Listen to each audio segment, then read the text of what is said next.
ಪಾಂಡುಪ ತಾಲೂಕಿನ ಚಿನ್ಕುಳಿ ಗ್ರಾಮದ ಬಿಜಿಎಸ್ ಶಾಲೆಯಲ್ಲಿ ಮಕ್ಕಳ ಸಂತೆ ನಡೆಯಿತು. ಪ್ರತಿ ಗುರುವಾರ ಪಟ್ಟಣದ ಪುರಸಭೆ ಕಚೇರಿ ಮುಂಭಾಗ ನಡೆಯುವ ಮೈದಾನದ ದೊಡ್ಡ ಸಂತೆ ಮಾದರಿಯಲ್ಲಿ ಬಿಜಿಎಸ್ ಶಾಲೆಯೂ ಕೂಡ ಸಂತೆ ನಡೆಯಿತು.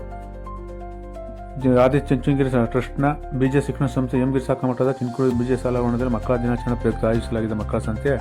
ಶಾಲಾ ಆವರಣದಲ್ಲಿ ನಡೆದ ಮಕ್ಕಳ ಸಂತೆಯು ಎಲ್ಲರ ಗಮನ ಸೆಳೆಯಿತು. ಇಲ್ಲಿ ಮಕ್ಕಳ ಲೋಕ ಸೃಷ್ಟಿಯಾಗಿತ್ತು. ಒಂದು ರೀತಿಯಲ್ಲಿ ಪಾಂಡುಪ ಪಟ್ಟಣದಲ್ಲಿ ನಡೆಯುವ ಪ್ರತಿ ಗುರುವಾರ ಸಂತೆ ಬಿಜಿಎಸ್ ಶಾಲಾ ಆವರಣದಲ್ಲಿ ನಡೆಯುತ್ತಿದೆಯೇನೋ ಎನ್ನುವಂತೆ ಭಾಸವಾಯಿತು. ನಾವು ದಿನನಿತ್ಯ ಬಳಸುವ ವಿವಿಧ ಬಗೆಯ ತರಕಾರಿ, ಸೊಪ್ಪು, ಹಣ್ಣು ಹಾಗೂ ಬಜ್ಜಿ, ಪಾನಿಪುರಿ, ಎಳ್ನೀರು, ಟೀ, ಮದ್ದು, ವಡೆ, ನಿಪ್ಪಟ್ಟು, ಫ್ರೂಟ್ ಸಲಾಡು, ತೆಂಗಿನಕಾಯಿ, ವಿವಿಧ ಬಗೆಯ ಸಿಹಿ ತಿಂಡಿ ತಿನಿಸುಗಳ ಮಾರಾಟ ಬಲು ಜೋರಾಗಿ ನಡೆಯಿತು.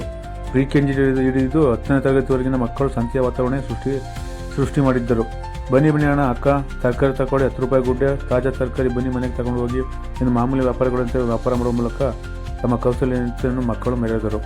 ಈ ವೇಳೆ ಮಕ್ಕಳ ಸಂತೆ ಸುತ್ತಾಡಿ ವ್ಯಾಪಾರ ಮಾಡಿದ ಸಂಸ್ಥೆಯ ಗೌರವ ಕಾರ್ಯದರ್ಶಿ ಡಾಕ್ಟರ್ ಜೆ.ಎನ್. ರಾಮಕೃಷ್ಣಗೌಡ ಮಕ್ಕಳ ಕೌಶಲ್ಯತೆಯನ್ನು ಮಕ್ಕಳ ಮುಕ್ತ ಕಂಠದಿಂದ ಹೊಗಳಿದರು.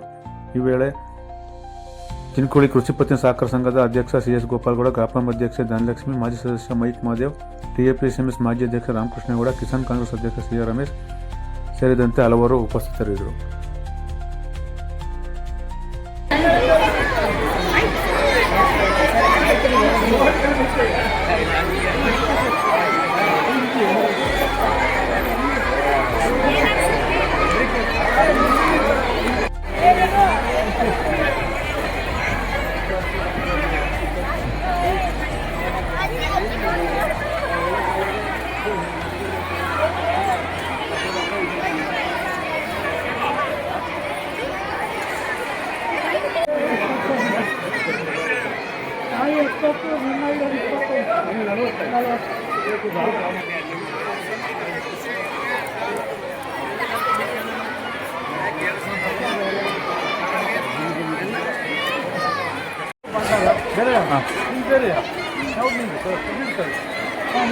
ಚೆನ್ನಾಗಿದೆ, ಸ್ವಲ್ಪ ಆರ್ಟಿಫಿಷಿಯಲ್ ಇದೆ ಅದೆಲ್ಲ ಅಮ್ಮನ ಬಂಗಾರ.